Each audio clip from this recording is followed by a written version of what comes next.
Okay, now, we should have some kids behind me in just a second. And like I was explaining, Dr. Kroth, next Thursday will be the 55th anniversary of President Kennedy's assassination down here in Dallas. And we had some speakers this morning talking about some stuff, and we wanted to have you this afternoon. And we asked some of our partner schools to join us, but it's real late over in Europe. So we are able to get a school in Canada, but they haven't gotten in yet. So I don't want to take up all your time. But we would like to start. And I had a few questions, and then if you could do some talking to the students had some questions.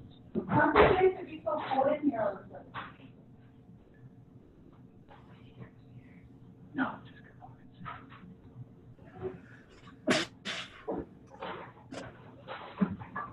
Just give me about a minute. Okay.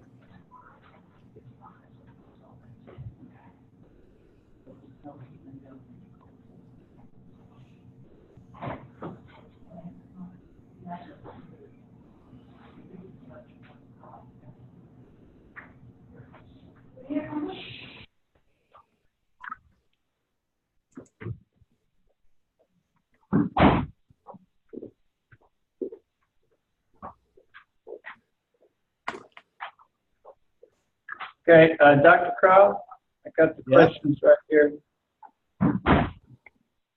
Ready? Yeah. When did you first get interested in researching John F. Kennedy? I would say in the 1990s. Okay. And what got you interested? I'm a psychologist, and I had done a book on the Lindbergh kidnapping, and I was interested in heroes like Charles Lindbergh, and it drew my attention to John Kennedy as a great, people fell in love with John Kennedy, and they didn't quite know they had. And so that's what initially brought me into wondering what's going on here. And that dragged me into the detective story a lot more. So I'm Lance Belderall, and actually I want to ask you more questions about your. So actually, what key details did you notice that actually made you doubt the official story? What key item? Yeah, like what kind of details made you realize it was the actual story? Did you doubt the actual story? No, I went back and forth a lot, but I think probably the story about Jack Ruby made me say something here is fishy, because Jack Ruby had such huge numbers of mafia ties, and the fact that the Warren Commission ignored that made me, that was the first thing that made me say something's wrong here. Right. And actually, how long did it take you to come up with your theory on this matter? Oh, a long time, I would imagine. I wrote 3 books on this subject. And in the first book, I just was an academic covering all the theories the way you guys are doing in your debate. And in the second book, I kind of sort of narrowed it down to thinking that LBJ did it. And then the third book came out because they released all these new documents in 2018, 2017. And that drew me in even more. And it was necessary to update the book because there were a lot of new revelations. Well, I'd like to ask you, like, obviously this is important to us and important to you, but I'd like to ask you, what's your take on why our students should keep attention to these things, or why this is important to us right now? Well, that's a very good question. And you know, some people think, leave it alone. My God, it's 54 years. Why are you thinking about this? But if it's true that somebody got our president and he was a crazy guy, then we should put it in the in the dustbin of history like we did with McKinley's assassination and leave it there. But if it was not Oswald and it was some kind of conspiracy, that means that someone took over our country. You know, someone took over our country in a coup d'etat, overthrew the government, and that makes it a very serious matter that should be thought about. And that's probably why we're still debating it, like you guys.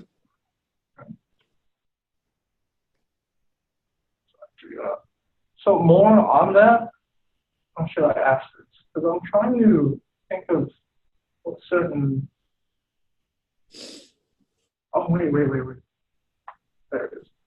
Okay, so the reason why I think why this is important to us is not because of the way they change our schools, but because of how we actually critically think about the subject. Now, how would you actually reinstitute this type of critical thinking back into the way schools are right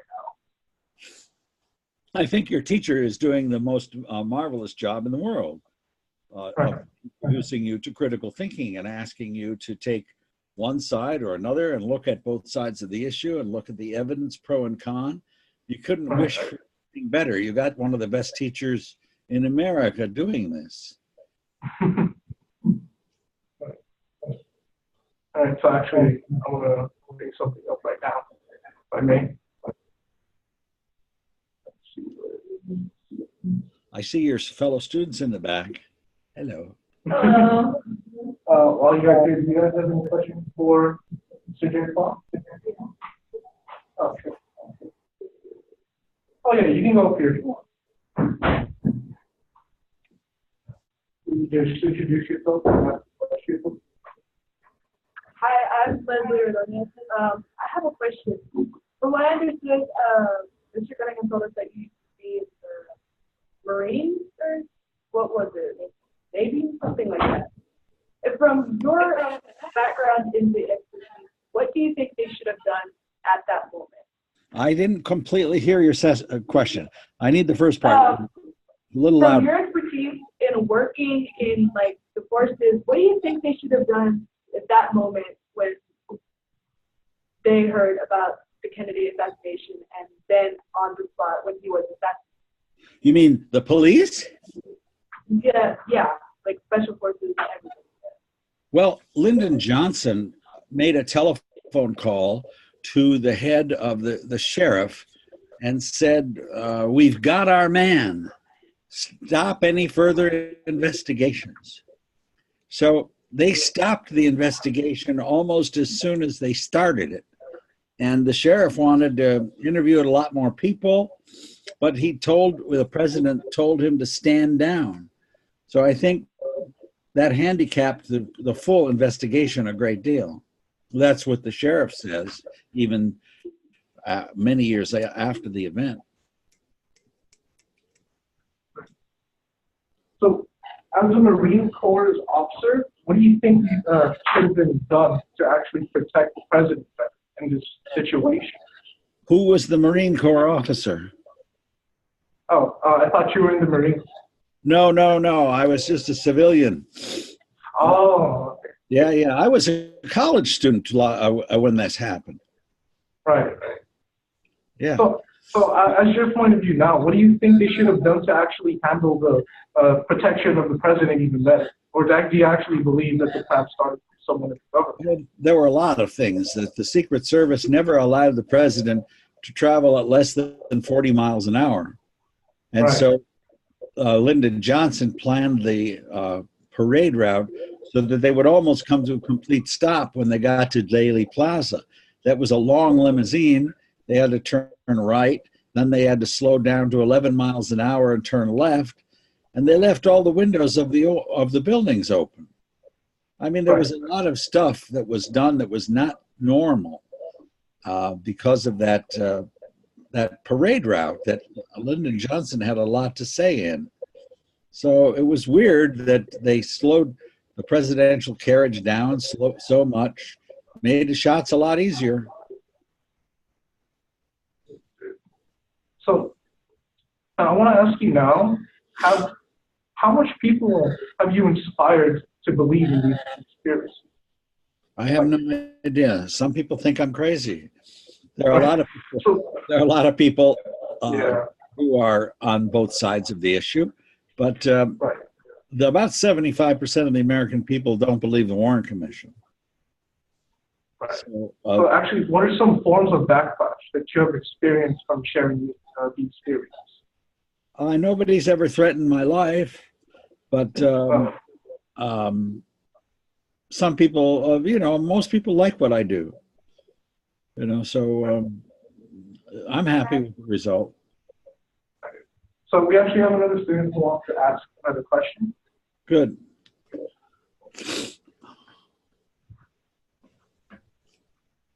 Hey, my name is Jason Morales, and I was just wondering, do you personally believe that somebody in the government had to do with his assassination?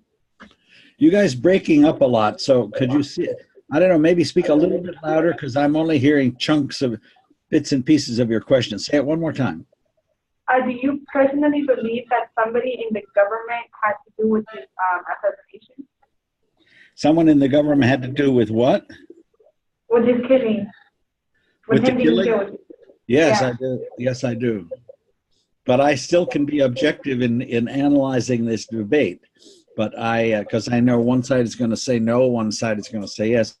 But my personal feeling is yes, the government had a great deal to do with it. CIA, certainly. What other theories have you researched, or is it just this one? I've looked at a whole bunch. The Russians did it theory, the Fidel Castro did it theory, the mafia did it theory, the Oswald did it all by himself theory. And so I have my own opinions on what's the actual truth. Thank you. Thank you. So going back on that question, what are the main conspiracies surrounding the Kennedy assassination? Surrounding the what? Surrounding the Kennedy assassination. The main conspiracy? Yes.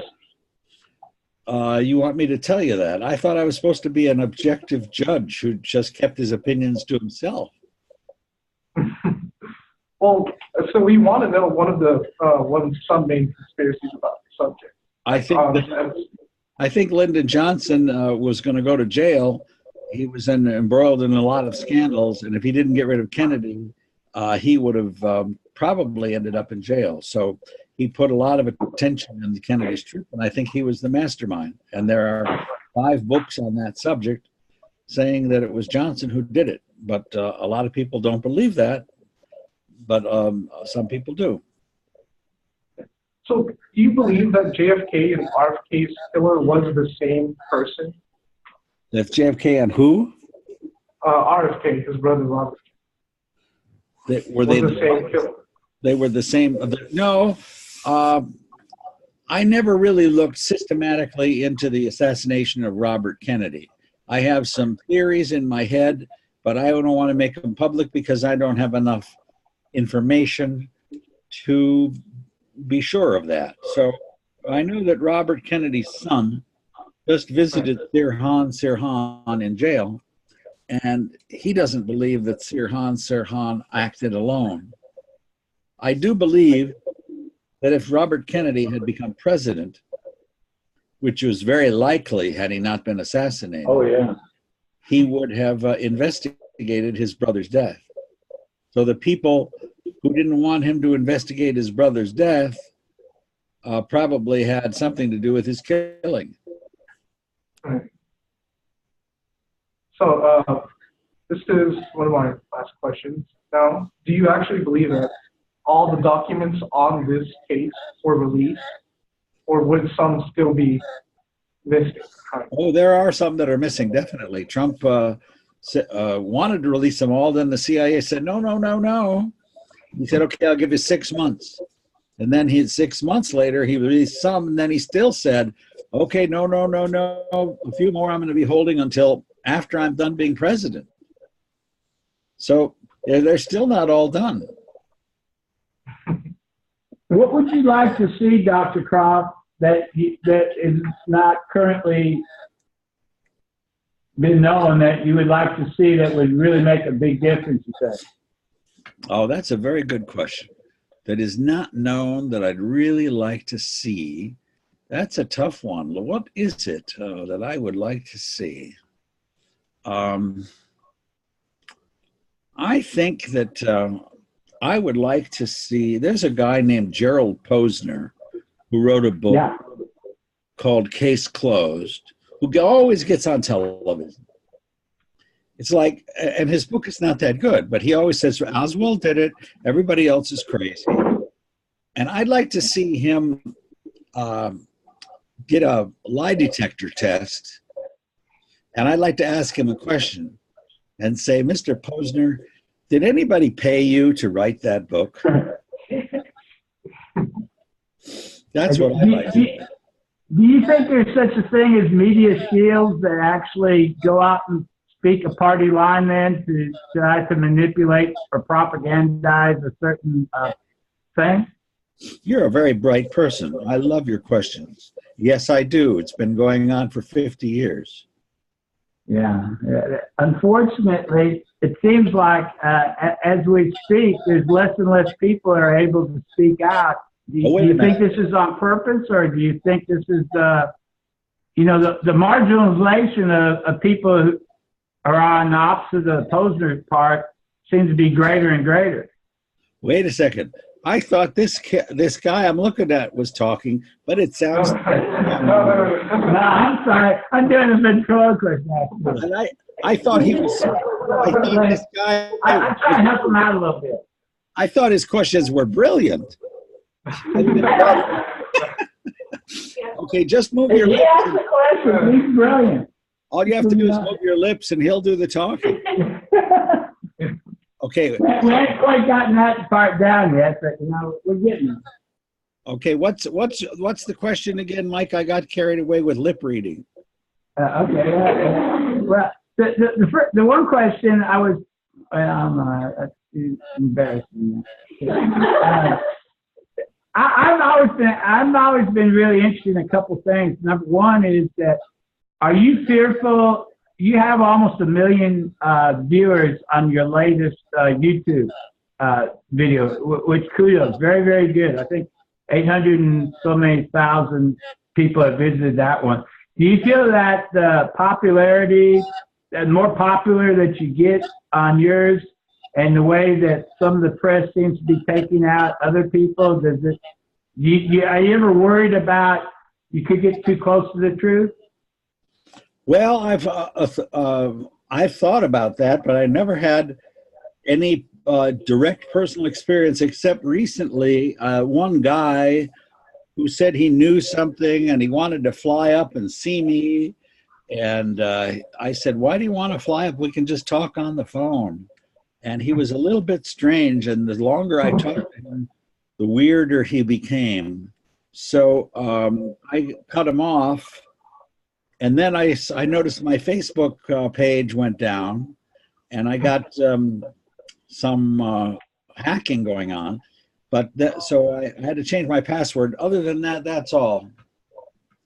Yeah, that's quite a bit. I mean, and there's been a lot of people who, let's say, that do not necessarily toe the party line when it comes to the concept that came out in '63 about him being shot from the rear, and all of a sudden, witnesses disappeared then, but now all of a sudden people who are very outspoken are being discredited as we speak. I just wonder how long this is going to continue. Well, wait a second. There are a lot of people who have spoken out, and they haven't been that discredited. I think a lot of the pressure is off. I don't think they're not bumped. I can't think of anybody that got bumped off recently.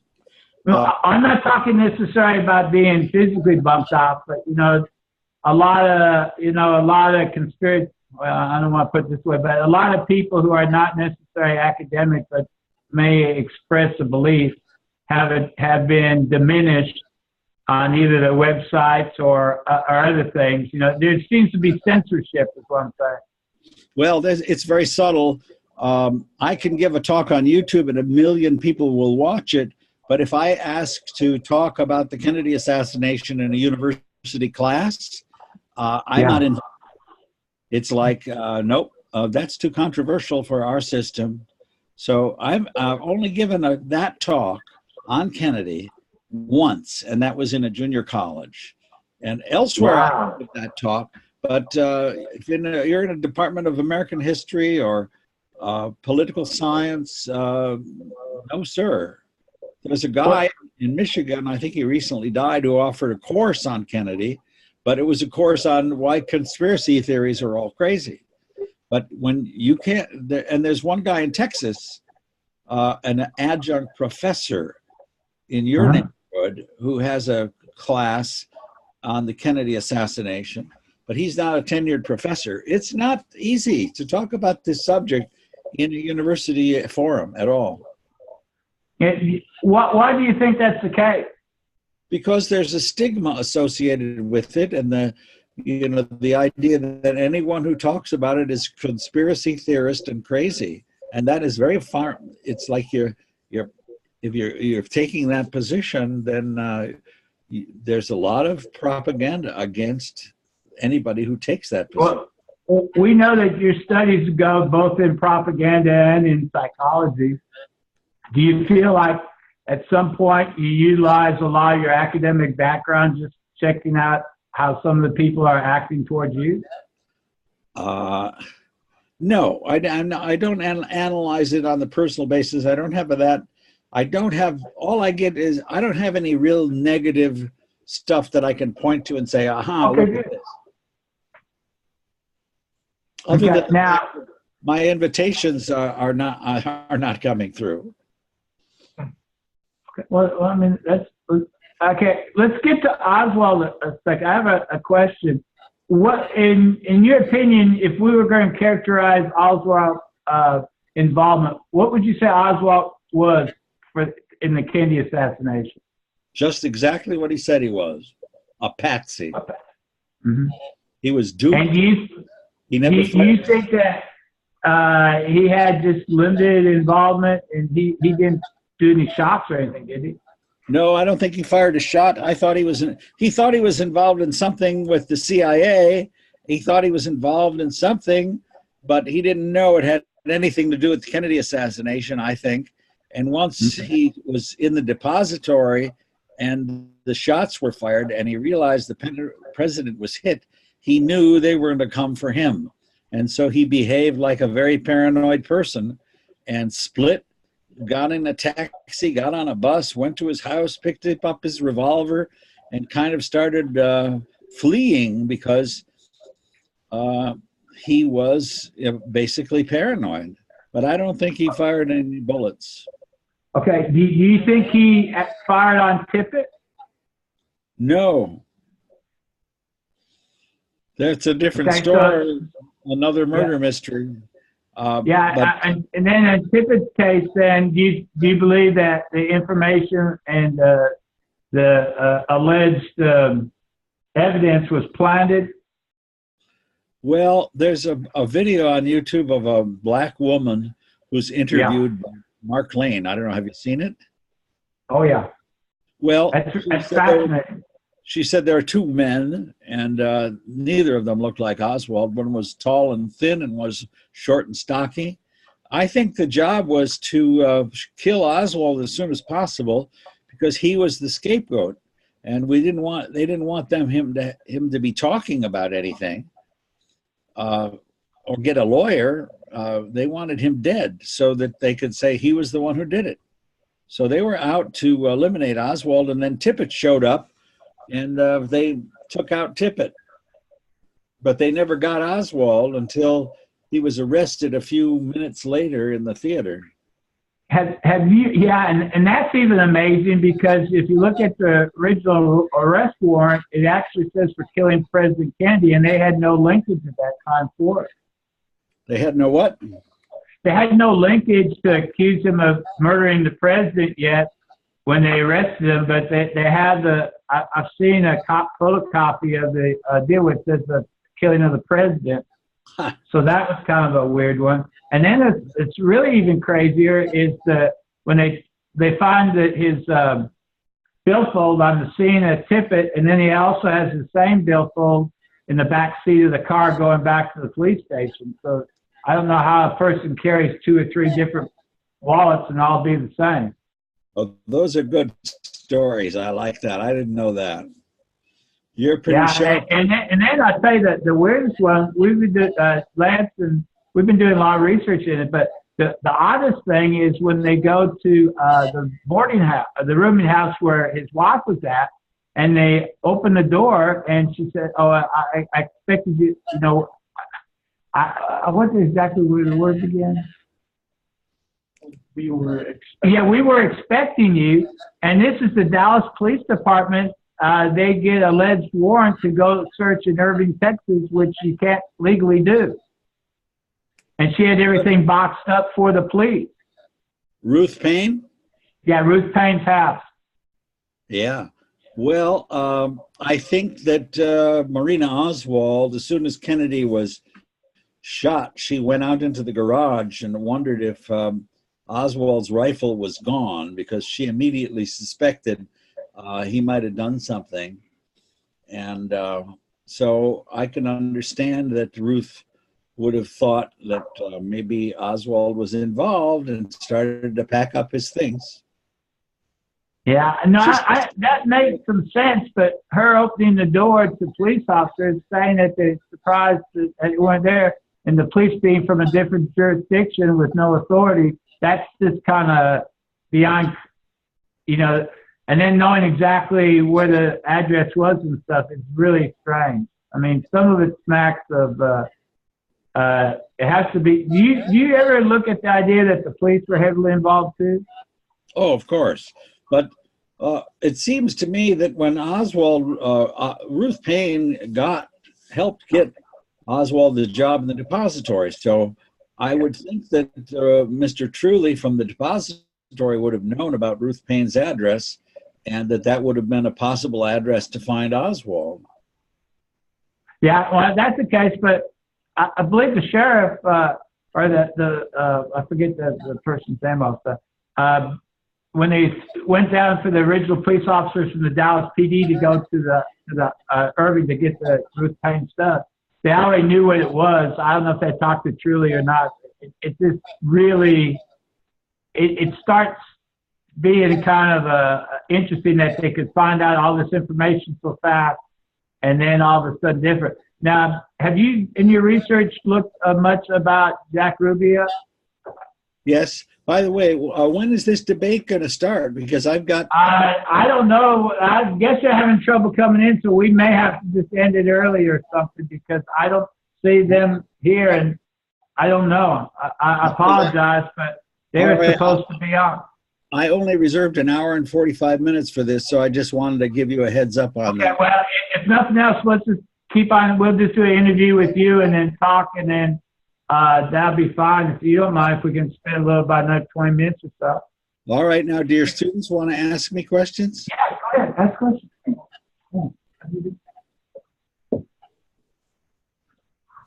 Well, whatever you want to do, that's fine with me. Yeah, Jesse's going to come up and ask a question.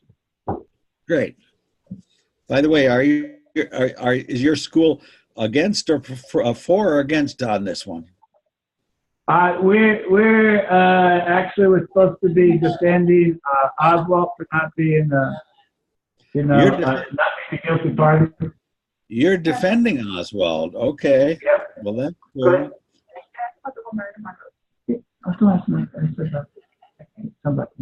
Okay. Come here. My name is Stacey Morales. And I wanted to know, what do you know about how many shots were fired at him and how many actually hit him? Well, referring to President Kennedy. Yeah. The government says 3 shots were fired, all by Oswald, all from one rifle. And then they had to try to figure out how Kennedy was shot in the back and then in the head.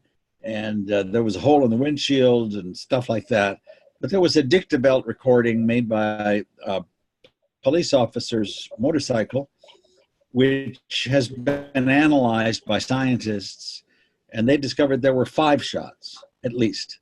And 2 different groups analyzed that. And of course, the government said, no, that's not accurate. Those were echoes.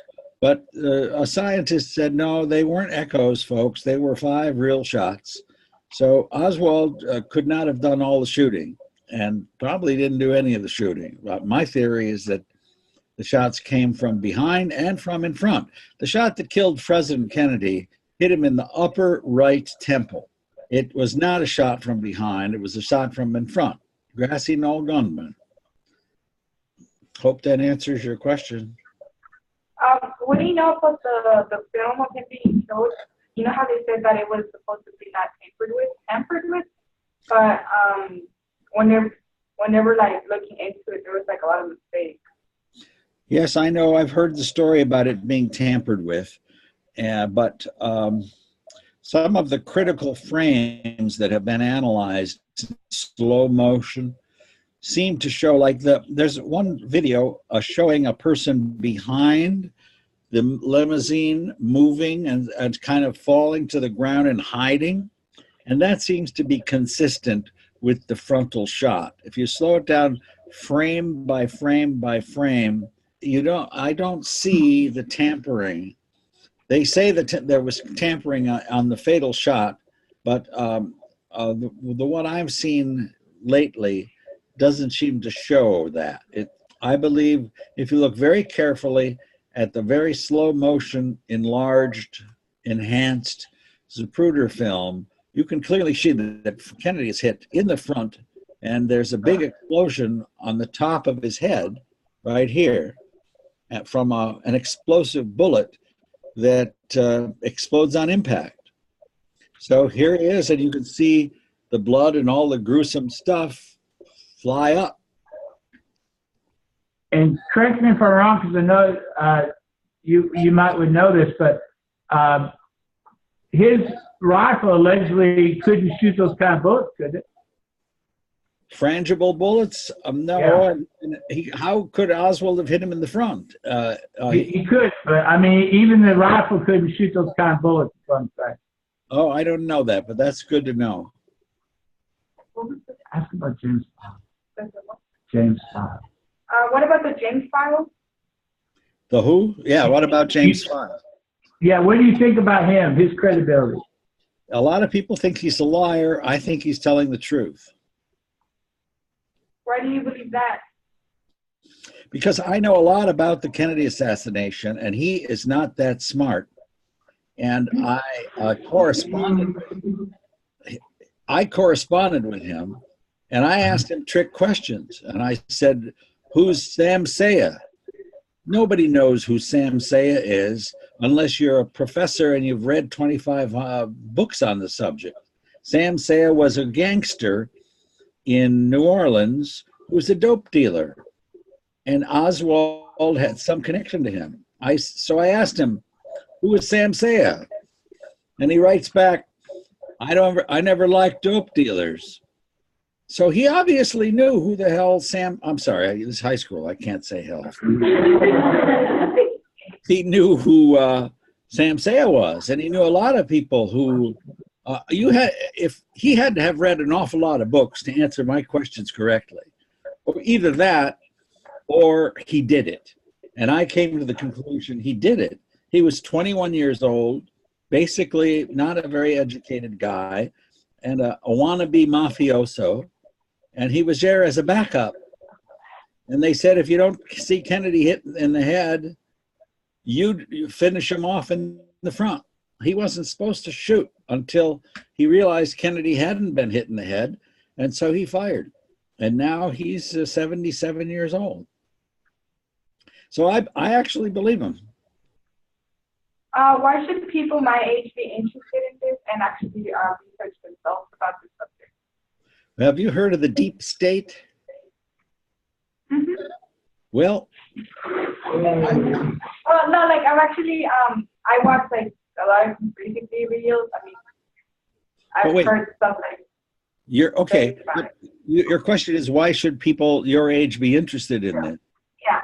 Because we're being taught that we live in a democracy, and it starts to dawn on us that somebody else is running the show, and they're just telling us that we're running the show because it makes us feel good. But the people who are invading Syria and Iraq and Afghanistan and sending troops here and sending troops there, is that really what the American people voted for? It's like somebody else is running the country, a shadow government. And ever since Kennedy was knocked off, those people are still in charge. And they keep changing chairs, but now we call it the deep state. But before it was the military-industrial complex or the CIA. But do you think that they were actually in power before Kennedy too, Doctor? Say it again, can't hear I you. said, don't you think they were actually in power before Kennedy as well? Oh, yes. Yeah, the country was run by the Dulles brothers.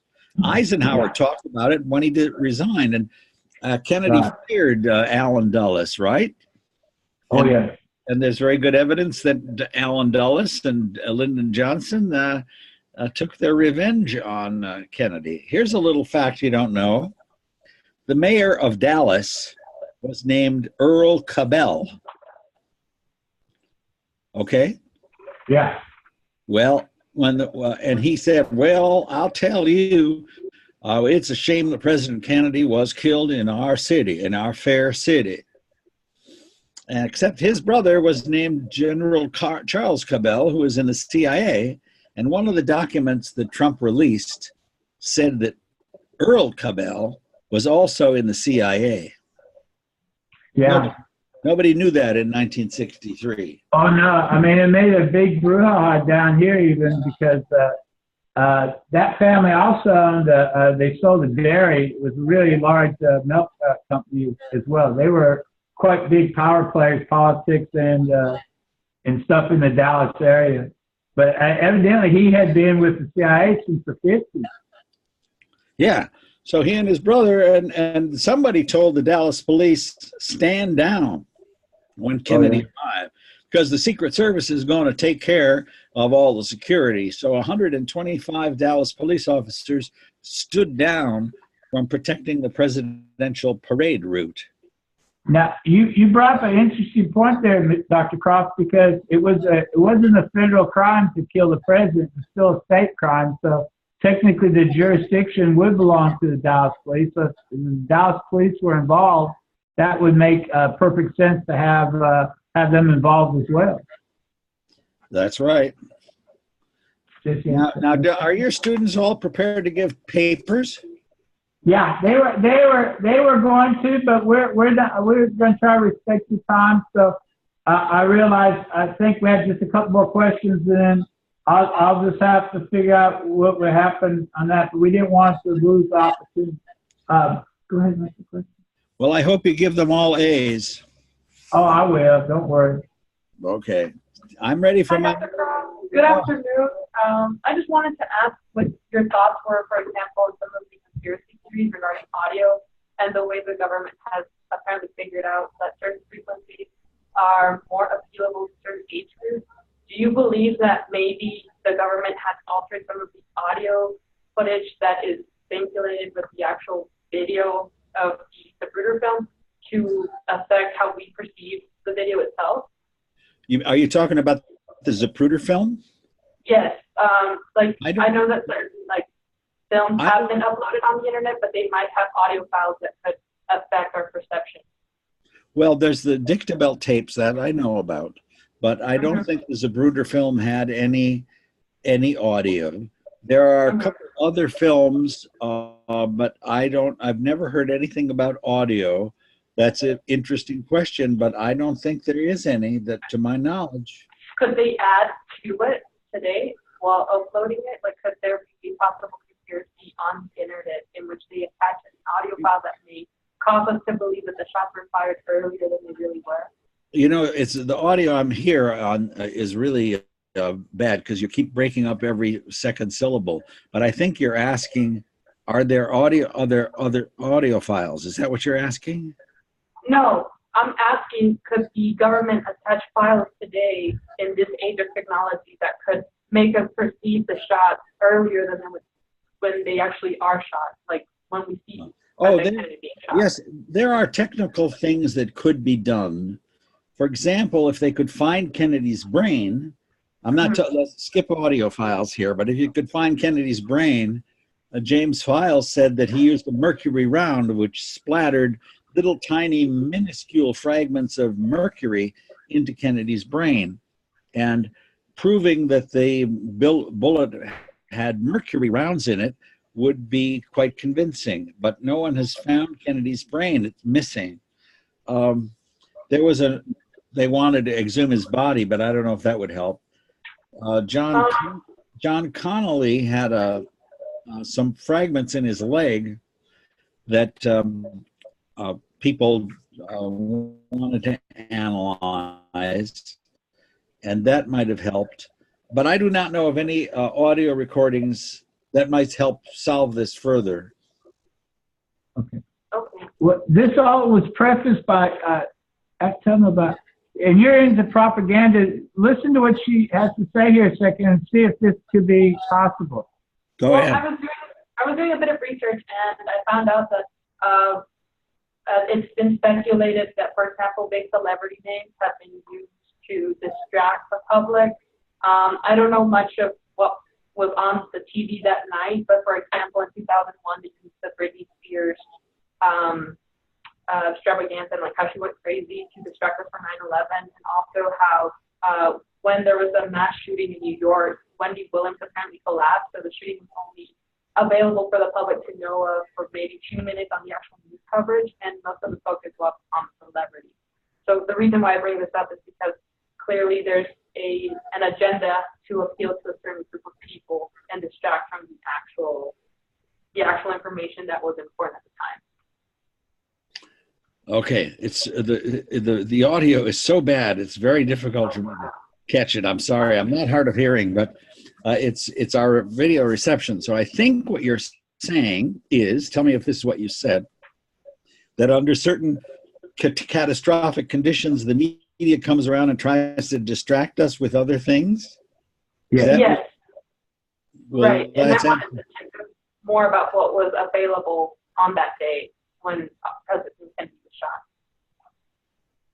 Well, we'd have to go back, but you remember the Dan Rather video back to the Kennedy assassination, where he reports to the American people that he saw the Zapruder film, and the president fell violently forward, and he bends his head like that, forward, to reassure people that he was actually shot from behind, and that was a lie. And he took 14 years before he apologized for it, but it was a lie. But I agree that when we do have stock market crashes, the next hour, somebody's going to come out and say, by the way, it's just a correction, and everything is going to be fine. Go right ahead and invest in the market. So there's this follow-up that you're talking about after catastrophe that kind of reassures people. Was your question? Yes, and just like, for example, back then, what would they use as a major distraction? And I guess you said that they would use someone that is trustworthy so that the public would feel safe and secure. Well, Dr. Kroth, couldn't you even say that the killing of Oswald 2 days later was a pretty good distraction? I suppose. No, but that wasn't the reason. It wasn't orchestrated by the media. It was. If you look at the video, you you got the guy from NBC, you got the honk, and then the ambulance backs back up, and then Ruby goes to where the X is and shoots Oswald, and then they kind of like Keystone Cop Ruby out, and you can't see Ruby for the TV cameras. Then they bring Ruby back, but if you look at his hairline and stuff, it's not the same person that shoots him. Maybe it's the person that they bring back out. Oh, you're getting too conspiratorial for me. I don't know, but I mean, you could actually make a case that sometimes I'm thinking that some of these distractions are just plain getting really crazy. I don't know. Well, here's two things. One book about Ruby shows that Ruby was carrying a pistol and around the police station all during those 48 hours. And Oswald had a press conference before the day before he was shot. And Ruby was standing in the back of the room with a pistol in his pocket, loaded. Right. He even asked a question. Yeah, well, he didn't knock off Oswald then, but his job was to kill Oswald because they failed to kill him in the Texas theater. Now, Ruby always said, I shot Oswald because I didn't want Mrs. Kennedy to come to Dallas and testify. And that was his official line. But then he was in prison and he started talking and talking and talking. And he said Lyndon Johnson was behind it. But just as he was dying of cancer 2 years later, he had a friend who was his jailer, a sheriff, and he wrote a little message. And he said his job was to silence Oswald. And that's the only time he ever said the truth of what was going on. Yeah. You know Do you think he was injected with cancer? Probably. But I'm not going to go into Dr. Mary's meeting. Dr. Mary's monkeys in the book itself. Do you know that? Now, what are you working on next? What's your next project? Well, I'll tell you something. It's a big secret. You can tell us. Someone's listening. A guy saw my video who was a big-time publisher, and he said, "Oh, goodbye, everybody. Nice talking to you." Go ahead. He's a big-time publisher, and he wants me to publish my book with a big-time publisher. And he said, "Please take down your video." And so I took down my video, and I took down my book. Wow, that's really good. So we're going to be. So it'll be on the Kennedy assassination? Yeah, and I don't even know the title. They're going to choose the title. Congratulations. That's a really good deal. It's not a done deal yet, though. It's still in process. Well, I mean, even getting that far is really good. That's very good work on your part. Okay, what's my friend here going to say? And I guess right now we're going to have to say goodbye because I guess the people from Canada couldn't get in or something. Okay. Thank you so much. Thank you. Bye. You always ask the best questions. Thanks very much for inviting my Mike. Bye-bye. Oh, thank you. Okay, Have take care. a great day. Okay, bye-bye.